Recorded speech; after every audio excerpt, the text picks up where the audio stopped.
नमस्कार, आप देख रहे हैं भारती न्यूज और मैं हूं आपके साथ मानवी ठाकुर। शुरुआत करते हैं आज की खास खबरों से। कांग्रेस के विधायक संजय शुक्ला ने की प्रेस कॉन्फ्रेंस। क्षेत्र क्रमांक 1 में आयोजित हो रही जया किशोरी की कथा को किया गया निरस्त। संजय शुक्ला के नाम से नहीं मांगी गई थी कथा की अनुमति। सागर संजय शुक्ला के नाम से मांगी गई थी अनुमति, लेकिन संजय शुक्ला के नाम से दी गई अनुमति। भाजपा के दबाव में प्रशासन काम कर रहा है। आचार संहिता लगते ही ये कथा की अनुमति स्वतः निरस्त हो गई है। आज रूठे मन से हम ये कथा निरस्त कर रहे हैं। कांग्रेस प्रत्याशी होने के कारण मुझे परेशान किया जा रहा है कि हम लगातार कार्यक्रम कर रहे हैं। मेरे नाम से परमिशन देने का कारण यही रहा है कि चुनाव के अंदर मैं कांग्रेस का प्रत्याशी हूं और चुनाव आयोग की जो आचार संहिता लगेगी उसके बाद ये खर्चा संजय शुक्ला के नाम पे जोड़ दिया जाए। हम आचार संहिता का पालन करते हुए हम ये कथा निरस्त करते हैं, क्योंकि आगे पीछे आपने देखा होगा हमको लगातार परेशान किया गया है, परमिशन नहीं दे रहे थे। उसके अलावा हमारे झंडे पोस्टर सब हटाए जा रहे थे। इसके पहले प्रदीप मिश्रा जी कथा हुई थी, उसके सब झंडे पोस्टर हटा दिए गए थे।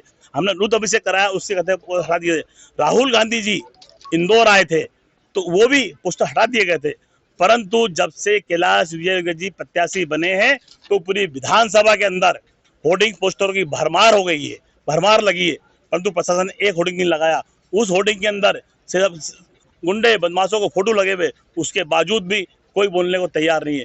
तो ये सब चीज देखते हुए कांग्रेस प्रत्याशी होने के कारण मुझे परेशान किया जा रहा है। तो उस परेशानी देखते हुए क्योंकि आचार संहिता लग गई है और हमारी आदरणीय जया किशोरी जी भी इंदौर आ चुकी हैं और हमारी कल शोभा यात्रा थी, उसको भी निरस्त कर दिया, हमने कथा भी निरस्त कर दी है। यह कथा चुनाव के पश्चात वापस होगी, क्योंकि लगातार जो हम बोलते करते, हमने कथा का पहले भी बोला था, करा था और आगे भी करते रहेंगे। परंतु मुझे परेशान किया जा सकता है इस कारण से, क्योंकि ये अनुमति जो मेरे नाम पे दी गई है वो खुद जानते हैं कि संजय शुक्ला चुनाव लड़ेगा और ये खर्चा आप लोग सब देख रहे थे। लगातार 2 महीने से मैं मेरे सभी कार्यकर्ता साथी और विधानसभा की सभी माताएं बहनें बुजुर्ग लगातार हम 1.5 महीने से एक घर पर हम निमंत्रण बांट रहे थे कि हमारी जया किशोरी जी की कथा होने जा रही है, तो आपको आना है, उस कथा को सुनना है आके, क्योंकि ये हिंदुस्तान की बहुत बड़ी कथा होने जा रही थी। इसके पहले भी जो कथा हुई थी आपने सुना होगा, प्रदीप मिश्रा जी की कथा हुई थी, भव्य हुई थी। वो लगातार कथा हो या धार्मिक प्रोग्राम हो या रुद्र अभिषेक हो या अयोध्या यात्रा हो या मथुरा यात्रा हो, हम लगातार कर रहे थे। परंतु जया किशोरी जी कथा होने के बाद आपने देखा होगा कि इंदौर में कल कथा होने जा रही है हमारी। तो ऐसा हमारे वकील साहब ने बताया कि ये कथा में सागर संजय शुक्ला के नाम से कथा हो रही थी, सागर शुक्ला के नाम पर, परंतु आवेदन मेरे नाम पर दिया गया। तो मैं आप लोगों से निवेदन करना चाहता हूं कि इसके अंदर भाजपा और प्रशासन ने बदनीयत के कारण जया किशोरी जी की 7 दिन की भागवत कथा को निरस्त की जाती है और इस आयोजन के लिए सागर शुक्ला और प्रशासन ने अनुमति का आवेदन दिया गया था। इस आवेदन पर कोई कार्रवाई नहीं हुई। इसके चलते शनिवार को मैं खुद आयुक्त कार्यालय गया, उसके पश्चात अनुमति मेरे नाम पर जारी कर दी गई।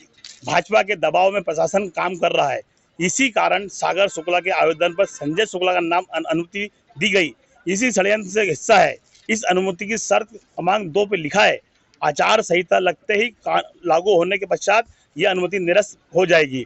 इसी हिसाब से यह अनुमति आज दोपहर निरस्त हो गई है। क्षेत्र के भाजपा प्रत्याशी कैलाश विजयवर्गीय जी इस कथा आयोजन से भयभीत थे, इसी कारण से प्रशासन द्वारा सारा कार्य किया गया। ऐसी स्थिति में आज की खबरों में बस इतना ही। देखते रहिए भारती न्यूज। नमस्कार।